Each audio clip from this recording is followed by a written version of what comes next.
la mañana. Hoy vamos a hablar en esta primera hora del programa de la consolidación de las plataformas online, porque el sector mediático y la cultura están viviendo una revolución marcada por la consolidación de nuevos agentes, como las plataformas de streaming, léase Netflix, Spotify, HBO Now, Amazon Prime Video, Hulu, Disney Plus.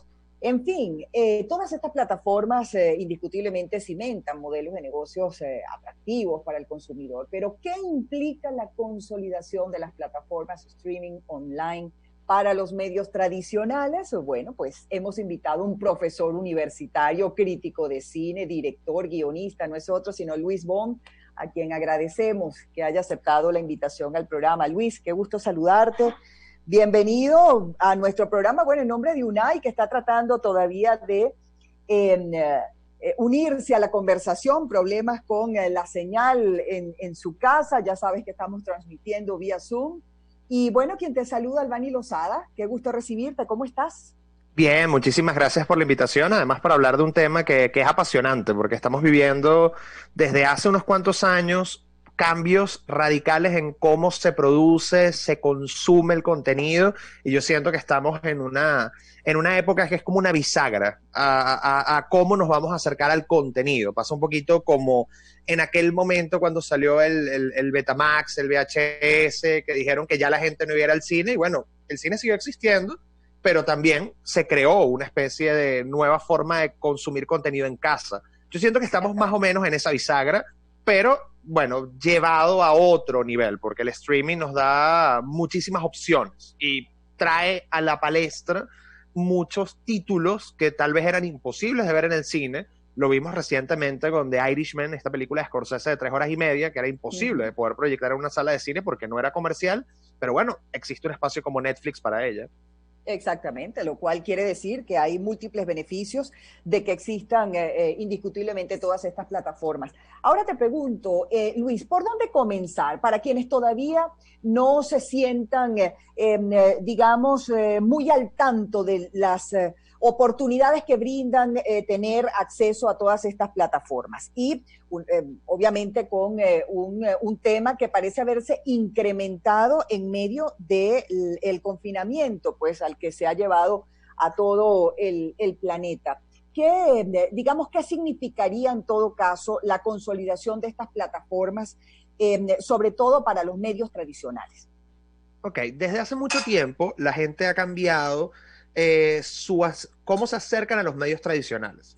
Véase, ya la gente no le gusta me voy a sentar a ver los viernes a las 8 de la noche este programa, porque gracias a no solamente el Netflix, Hulu, Amazon Prime, sino también a Internet, la gente está acostumbrada a tener el control de los contenidos. Yo quiero ver este contenido a la hora que yo puedo, el día que yo puedo. Y estos medios comenzaron a darle la posibilidad a las personas de consumir a su ritmo. Correcto. Ocurre este fenómeno que se conoce como binge watching o atracón de series, que es que la gente, por ejemplo, trabaja de lunes a viernes y el sábado se acuesta en el sillón y quiere ver 10 capítulos de una sentada, no quiere esperar un capítulo a la semana. Y este modelo de consumo que de alguna manera impone Netflix y que muchas otras plataformas de streaming también han adoptado, han hecho que la gente, bueno, cambie su manera de acercarse. Además, muchos medios han tenido que mutar al streaming. HBO es el primero que nosotros nos damos cuenta cómo ha hecho este salto de una manera orgánica, y otros, bueno, los que no se han montado se van a tener que montar porque los tiempos están cambiando. Y con todo este tema de la pandemia, los servicios de streaming terminaron de dispararse. Pero esto ya, o sea, esto ya estaba ocurriendo. No Así sé es. si fue Scorsese quien lo dijo, pero si no fue Scorsese, fue alguien de esa camada, Spielberg, Scorsese, algunos de estos directores grandes, que lo que estaba matando el cine no eran las plataformas de streaming, sino las mismas salas de cine. Porque creo que todos hemos experimentado esto, no solamente en Venezuela, sino en cualquier parte del mundo. Cada vez la experiencia de ir al cine es más cuesta arriba. Bueno, primero toma tiempo, las salas a veces no están en las mejores condiciones, las personas hacen ruido. Entonces yo conozco muchas personas que dicen, yo no voy al cine y ahorita gracias a que tengo Netflix o Amazon Prime ya puedo disfrutar de películas en casa.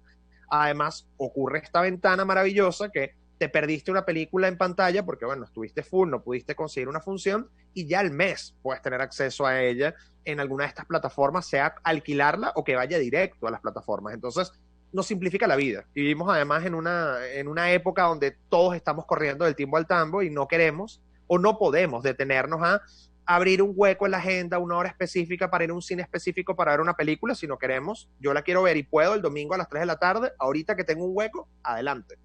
Así es, así es. Bueno, tú hablabas, por ejemplo, en Netflix, la posibilidad de ver una serie completa en un fin de semana, si la cantidad de capítulos pues lo permite. Y realmente eso, la inmediatez es lo que está buscando en todo caso el ser humano. Y por eso pues se ha hecho tan popular esta plataforma. Pero de todas las que hemos nombrado, Netflix, Spotify, HBO Now, cada una, ¿cuál de todas es la más popular según lo que se haya encuestado? Esto es Luis? interesante, Ajá. porque al principio teníamos Netflix. Netflix fue la primera, es como el tema cuando llegó Blockbuster. Blockbuster fue el Sí. primero que comenzó a alquilar películas. Llega Netflix y Netflix parecía que era como la única opción. Después se monta en el carrito Amazon Prime, después llega Hulu. Ahorita tenemos HBO, tenemos Disney Plus, Apple Plus y cada vez van a aparecer más servicios de streaming. ¿Qué es lo que está ocurriendo hoy 2020? Por la oferta de contenidos, pues al igual que pasa con los canales de televisión, nos damos cuenta que hay unas plataformas que son más afines a cierto grupo. Por ejemplo, Uh -huh. lo que ofrece HBO es para adultos. O sea, es una programación Correcto. netamente para adultos y además adultos con, vamos a decir, unos hábitos de consumo estilizados. O sea, tú no vas a ver en HBO series para, no sé, series para pasar el rato, sino series con una profundidad y con unos valores de producción impecables. Uh Por -huh. ejemplo, lo que pasa con Disney Plus es como la serie para los más chicos de la casa. En Disney Plus tienes todo para los niños. De hecho, la queja que hay con Disney Plus es que no hay nada para adultos. Mientras que en Netflix vas a tener, si se quiere, un poquito más para toda la familia, pero Netflix pareciera que estuviese orientado más para adolescentes y adultos de temprana edad por toda la cantidad de contenido que hay, que es bastante ligero. Y Hulu es una plataforma que todavía, al igual que Apple Plus, está como no se halla en un nicho, pero yo creo que con el pasar de los años va a ocurrir que todos vamos a tener muchos servicios de streaming y al igual que teníamos antes muchos canales, este va a ser para los chamos, este va a ser para los no tan chamos, esto van a ser para los adultos, este es el streaming donde va a tener clásicos, donde voy a tener, es tal cual la misma dinámica de los canales de televisión, solo que ahorita es el televidente, ¿no? El Uh consumidor -huh. quien tiene la palabra de cuándo y cómo consumir. En lo que respecta a la plataforma Spotify, allí lo que se consume es música y gracias a Dios que eres un profesor, porque para quienes no dominan todas estas plataformas, pues es difícil saber el contenido que realmente ofrecen Spotify. En lo Sí, que se refiere solamente a eso. En Ajá. Spotify vamos a tener música, pero también vamos a tener podcast, que de hecho los podcasts son otras vamos a decir, de estos nuevos formatos para poder consumir contenido de la modernidad. Hoy en día todo el mundo sabe que es un podcast, pero hay Sí. personas que llevan haciendo podcast desde hace muchísimo tiempo atrás. Spotify nos da la oportunidad de no solamente escuchar, tener acceso a un repertorio enorme de artistas, de discos, etcétera, sino también escuchar podcasts. Hay otras opciones. Está Apple Podcast, está Anchor, hay muchos, pero vamos a decir como Spotify fue la que llegó primero y tiene la mayor cantidad de oferta, pues todo el mundo se ha lanzado a ella, pero Apple también tiene Apple Music, que vendría siendo como un equivalente a Spotify, y hay otros servicios por ahí de música. Pero pareciera que, vamos a decir, el consumidor promedio de Internet tiene una cuenta de Spotify, tiene una cuenta de Netflix, tal vez tenga una Amazon Prime y ya pareciera que con eso, bueno, y antes cuando teníamos DirecTV teníamos acceso a HBO Go, entonces bueno, también teníamos HBO y de alguna manera podíamos estar al día con lo que estaba ocurriendo en el mundo. Ahora, Luis, los medios tradicionales pasan a un segundo plano, esto se los está llevando por delante. ¿Cuál es el futuro, en todo caso, para los consumidores de todos estos contenidos? Yo creo que los medios tradicionales están pasando a un segundo plano para un sector de la población. Por ejemplo, todos los que son los millennials, o sea, la gente del 85 en adelante, y los millennials, ¿no? que ya vienen del 2000 para acá, ya están acostumbrados a esta dinámica, mientras que, por ejemplo, la generación que viene detrás de los millennials y los boomers, por ejemplo, nuestros padres, ellos todavía no están, vamos a decir, tan acostumbrados a esta dinámica de Netflix. De hecho, yo creo que todos los que tenemos papás hemos vivido esto de, hijo, póngame el Netflix, que quiero ver la serie tal. Sí. Pero ellos son más de prender la televisión e ir pasando canales y ya están acostumbrados a la parrilla, etcétera. Yo siento que los medios tradicionales eventualmente van a mudar a plataformas digitales. No necesariamente tiene que ser Netflix, pero por ejemplo, tener, y esto lo hemos vivido, bueno, estamos viendo ahorita también con la radio, transmitir la radio online. Yo conozco muchas personas, yo soy una de esas personas que yo tal vez no sintonizo el dial, pero sí la estoy escuchando en la computadora. Entonces, bueno, es sencillamente cambiar esquemas y adaptarnos a estos nuevos hábitos de consumo y listo. Pero yo no creo que la radio vaya a morir. De hecho, ya se decía que con la televisión se iba a morir la radio y bueno, enos aquí. Todavía sigue siendo un medio hermosísimo donde vamos a seguir haciendo vida, pero me parece interesante que, por ejemplo, los programas después que salgan pasen a podcast. Eso es una posibilidad. Hay que ver cómo mutamos. Por eso te digo que vivimos en un momento bisagra y hay que ver tal vez de aquí a 5 años dónde vamos a estar parados, pero yo sí creo que los medios tienen que cambiar y están cambiando. Todo está cambiando, todo se está transformando, es parte de la evolución y evolucionar sin lugar a dudas es positivo.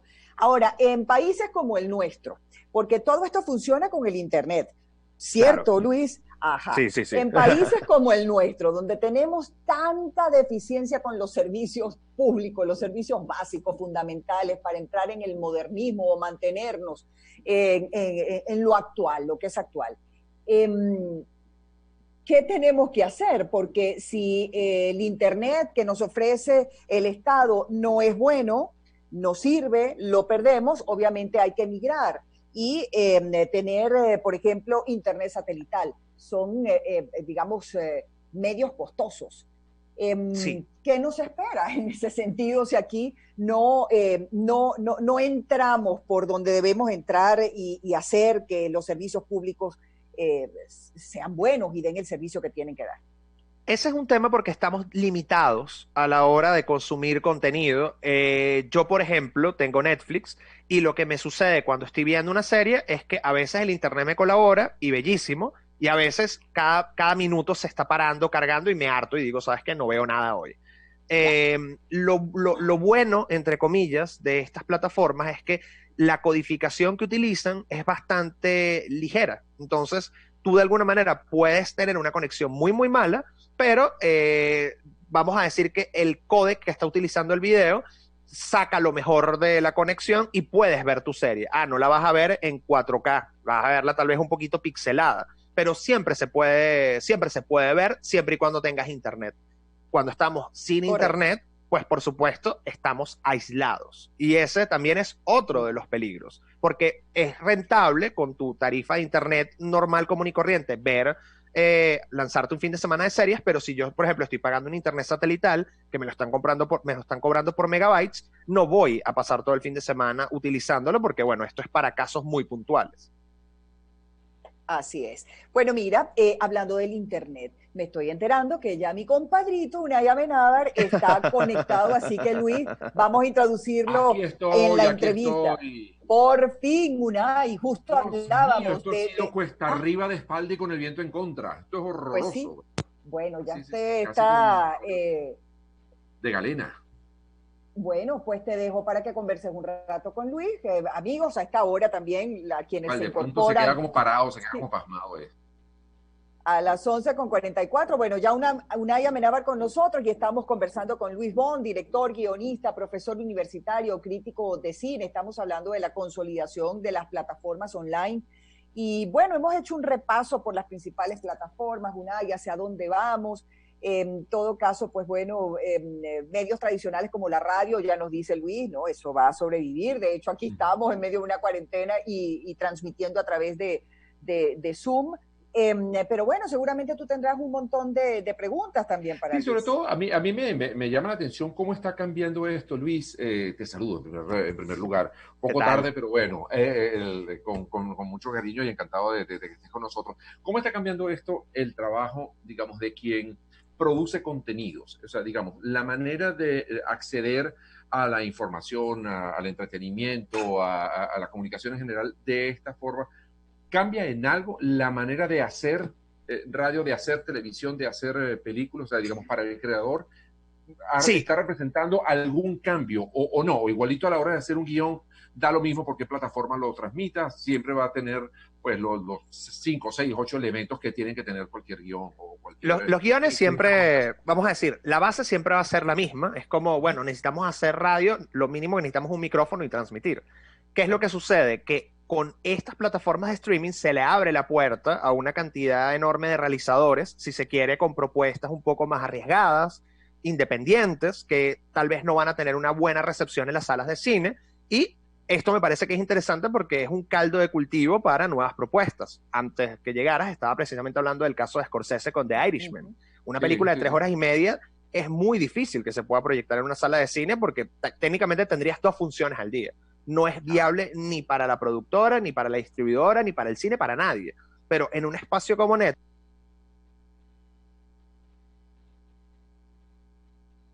como Historia del Matrimonio de Noah Baumbach, que lo vimos precisamente en este Oscar, Roma de Cuarón, que son películas que tal vez van específicamente para un target y que dentro de Netflix o en una plataforma online van a llegar a ese target que, bueno, que les gusta el cine independiente, etcétera, etcétera. De hecho, bastante se ha hablado que el cine pareciera que se va a quedar para los grandes eventos cinematográficos. Estoy hablando de películas, por ejemplo, como las de Marvel o Tenet, que ahorita viene de Christopher Nolan, experiencias en IMAX, mientras que las películas tal vez como las de Woody Allen, que son un poco más pequeñas, van a tener su nicho además perfecto y muy protegido dentro de las plataformas de streaming. Yo creo que eso es lo que, hacia dónde vamos. Incluso, bueno, imagino que este tipo de plataformas también permite violar un poco la censura, pues, o sea, poder ser un poco más libres en ese sentido. Bueno, quien se mete a una plataforma de estas y quien compra una película o pincha una película para verla, bueno, es de manera voluntaria que lo está haciendo y sabe dónde se está metiendo. Entonces, eres como mucho más libre de tocar a profundidad otro tipo de temas que no son políticamente correctos o no son como para todo público, sino, bueno, da pie para que la libertad del creador sea mucho más amplia, ¿no? Y mucho más sin restricción. Oye, por cierto, hablando de censura, ¿vieron que lo que el viento se llevó rompió récord de compras en Amazon? Lo que hace la censura, ¿no? Lo que hace definitivamente es estimular la compra por otro lado. Pero bueno, no sé, el tema censura, algunos tabúes, algunos temas que, oye, para salas de cine que son un poco más de público abierto, público general, a lo mejor no se animan a tocar. Con este tipo de plataformas sí podrían darle más rienda suelta a ese tipo de cosas. Sí, yo creo que es una cuestión de riesgos, sobre todo porque recordemos que hacer una película es un riesgo, tú estás gastando millones de dólares que tienes que recuperar de alguna manera, y estas películas que, como Roma, que pareciera que no iban a tener una muy buena taquilla, cuando las lanzas a streaming, bueno, de alguna manera la película está protegida. Y por eso creo que es un espacio bellísimo para poder experimentar. Hablando de las mismas series, cuando tú tienes una plataforma de streaming, tú tienes además un control sobre las métricas, o sea, ver exactamente quién te está viendo, en qué momento te está viendo, cuándo paran, o sea, un nivel de control de métricas tan pero tan preciso que ya esto se puede volver técnicamente una ciencia. Ya se ha hablado, de hecho, de los estudios que tiene Netflix sobre el consumidor hasta el punto de saber, bueno, en este momento, este año, yo tengo que producir una serie donde yo tenga a una afrodescendiente de 16 años, a un catirito de 18, la serie tiene que tener estas palabras, tiene que tener este arco dramático, entonces ya comienza como a haber un estudio sobre el hábito de consumo de cierto tipo de cierto tipo de población para generarles productos pretaporte. Y yo creo que ahí es donde también entra algo interesante en Netflix, bueno, y las plataformas de streaming, que es entender el algoritmo. De hecho, creo que todo nos ha pasado cuando estamos viendo Netflix o cualquiera de estas plataformas, que de pronto te sale, bueno, si te gustó esto, también te gusta esto. Cuando tienes a dar cuenta, pasaste el fin de semana, entraste a ver un documental y terminaste viendo una serie, 3 películas, porque el algoritmo va conociéndote y se va alimentando de tus hábitos de consumo. Y esto es algo que no tienen los medios tradicionales. Y es poderosísimo. Pasa en otras plataformas como YouTube, Y uno puede Exacto. quedarse allí, pero completamente hipnotizado viendo otro video y otro video, y si es un tema que te apasiona, pues te lleva a otros contenidos. Y aprovecho para preguntarte precisamente por esa plataforma, YouTube, porque a veces uno ve de repente comentarios de que, bueno, que hay la tendencia a que desaparezca. Últimamente están censurando a muchos creadores de contenido en YouTube precisamente porque hablan de temas que aparentemente no los permiten las normas de YouTube. Pero también ocurre que están apareciendo nuevos canales de personajes famosos, pongamos, de repente animadores, presentadores, en fin. Yo siempre he tenido la curiosidad, ¿cuál es el negocio de tener un canal en YouTube? YouTube primero es una plataforma gratis y ya aquí automáticamente cualquiera de nosotros puede tener su canal de YouTube, y Correcto. Lo que sucede con YouTube es que tú monetizas por la cantidad de suscriptores y de views que tú tienes. Entonces, si tú hoy creas tu canal y tienes 20 millones de views, pues YouTube te pagan centavos, por supuesto, claro. pero es rentable hasta cierto punto. O sea, una persona que tenga, y hay muchos youtubers que viven solamente de generar contenido para YouTube. ¿Cuál es el tema?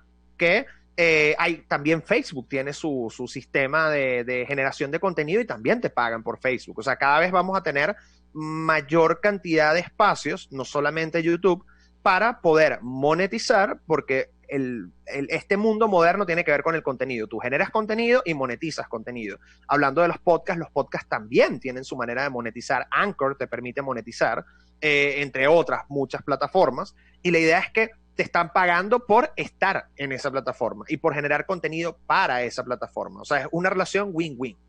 Claro. Ahí es donde está el negocio, pero estamos hablando de millones. Tiene que ser atractivo, una cantidad de cosas, pues tienes que claro, y además también mismo le abre el abanico a tanta gente que entra todo el mundo. Entonces, bueno, en ese todo el mundo tienes que ver cómo destaca. Exactamente, y también tienes que ver que no solamente te pagan por los views, sino también por publicidad. Y yo creo que todos hemos visto canales de YouTube y de pronto, uno, entra una publicidad, o dos, dentro del mismo canal de YouTube, alguien te está hablando sobre, no sé, el nuevo celular tal, y te dice, bueno, por cierto, este video tengo este anunciante que es Menganito, que es el que vende los forros, el mejor forro del celular. Es tal cual como si estuviésemos hablando de televisión o de radio, exactamente lo mismo. Lo único es que el formato es YouTube. Exactamente. Mira, Luis, ahí otra duda que tengo tiene que ver con la resolución de las distintas pantallas por las que estamos consumiendo. Porque ¿para qué vale la pena que una casa productora haga una película en ultra mega super HD y no sé, en todas las tecnologías para que sea cada vez más real y que tú las puedas ver el más mínimo poro de los actores y de las actrices, si al final lo voy a ver a través de un teléfono o lo voy a ver a través de una computadora cuya resolución no es demasiado buena? Eso también pone en valor ese tipo de inversiones que se pueden hacer en un momento determinado a la hora de filmar frente a lo que es en realidad cómo lo voy a consumir. Eso es interesante porque fíjate que todas las plataformas de streaming tienen unos requerimientos básicos para tú poder ofrecer tu producto. Entonces, Netflix, por ejemplo, es uno de los que pide que tu producto esté en alta resolución, y de hecho, cuando tú estás en Estados Unidos, Netflix tiene la opción de 4K. Y en teoría, aunque la gran mayoría de los contenidos los consumimos en una tableta o en nuestro televisor tal vez de 20 pulgadas o en la computadora, pues tenemos que tener la opción de ir a 4K. ¿Qué es lo interesante? Que hoy en día hasta la cámara de tu celular graba en 4K. Todo se está yendo hacia esa cada vez mayor definición. No importa que no lo aprecies en el celular, vamos a decir que es como el estándar. Lo mismo pasa con ciertos parámetros de sonido, con los efectos especiales, etcétera. Entonces, tú para poder estar en una plataforma tienes que cumplir, porque si no, sucede que no, bueno, pasa como con los canales de televisión. Cuando tú vas a mandar un comercial a un canal de televisión, te dice, mira, estos son las especificaciones, y si no, sencillamente el comercial no puede ser transmitido. Lo mismo pasa con la radio. Si me vas a dar una publicidad, pues tiene que tener estos decibeles, tiene que estar nivelado el audio. Lo mismo pasa con el contenido que se consume. Exactamente Luis, lo mismo. Nos pregunta una escucha a través de Twitter, @HGutierreg, @HGutierreg. Nos pregunta cuáles de estos servicios de streaming de los que hemos comentado hasta el momento están abiertos para Venezuela por su ubicación geográfica. Bueno, en teoría todos están disponibles. O sea, Amazon Prime necesitas un VPN, pero hoy en día hay VPNs para consumir cierto tipo de cosas que sirven sin ningún tipo de problema. Yo creo que de hecho todo el mundo aquí tiene un Netflix de un primo que vive afuera, etcétera. Amazon Prime, hasta donde tengo entendido, para algunos contenidos necesitas tener VPN, pero para otros no. De hecho, hay muchas cuentas que venden acá en Venezuela todos estos servicios. Spotify también necesitas tener un VPN, porque si te metes desde Venezuela no te carga, entonces necesitas tener un VPN para estar en Spotify, pero yo creo que hoy en día todos los millennials y sillennials, que son los que, vamos a decir, consumen más estas plataformas, están acostumbrados al tema del VPN. De hecho, muchísimos medios de comunicación que están censurados te dicen, bueno, si quieres leer la nota, tienes que activar tu VPN, a juro. Entonces ya todos estamos acostumbrados a esto. Es como, creo que todos lo hemos vivido, nuestros padres que no tenían nada que ver con la tecnología y hoy en día por lo menos se meten en el Twitter y leen cosas y reciben WhatsApps y mandan WhatsApps. Nos hemos ido acostumbrando a la tecnología para no quedarnos incomunicados. Fíjate que también nos pregunta Alberto Contreras y va en el mismo sentido, ¿cómo vencer los bloqueos? Hay plataformas que no se pueden ver por la zona geográfica o direcciones IP. Tiene que ver un poco con sí, eso, con, ¿no? con los VPN, sí. Para que tú puedas tener acceso a contenidos que, bueno, que las leyes locales a lo mejor te impiden poder acceder. Sí, sí, y pasa con la oferta de películas, que yo creo que también con estas dinámicas online de hacer cineforos, etcétera, nos ha pasado, yo que estoy en Días de Babel, que vamos a lanzar una película y vamos a hacer un cineforo y de pronto nos dicen, no, pero es que no está disponible en tal país o no está disponible en tal país y es el mismo Netflix, pero eso también tiene que ver con, bueno, tú compras los derechos de una película para un país específico, tal vez los derechos no los tiene Netflix en Francia, pero sí los tiene Amazon Prime, entonces, bueno, pasa por muchas otras cosas que tienen que ver con la distribución, es normal, exacto. De todas las plataformas, Luis, ¿cuál es tu favorita? ¿Cuál es la que más frecuentas? Netflix es la que más frecuento. Amazon Prime lo tuve durante un tiempo y me parece que la oferta de Amazon Prime está buenísima. Lo que sucede con Netflix es que como es la que todo el mundo tiene y de alguna manera es la que todo el mundo está viendo las series de Netflix, todo el mundo está hablando de Netflix, es como si no tienes Netflix, quedas como fuera de la conversación y te toca. Amazon Prime me parece que además tiene como un buen equilibrio en contenido para adultos, para jóvenes, para propuestas independientes interesantes. Me parece que HBO tiene las mejores series y los mejores dramáticos. Yo soy, bueno, seguidor de casi todo lo que hace HBO. Hulu, siento que todavía le falta muchísimo para terminar de definirse. Apple Plus no he tenido la oportunidad de verlo, pero por lo que tengo entendido la oferta también es muy, muy baja, pero hay que darle chance a todo esto. Disney también tiene un canal. Sí, Disney. Precisamente estamos hablando de Disney y Disney tiene mucho contenido, pero es para jóvenes, es para niños y jóvenes. Pero y adolescentes.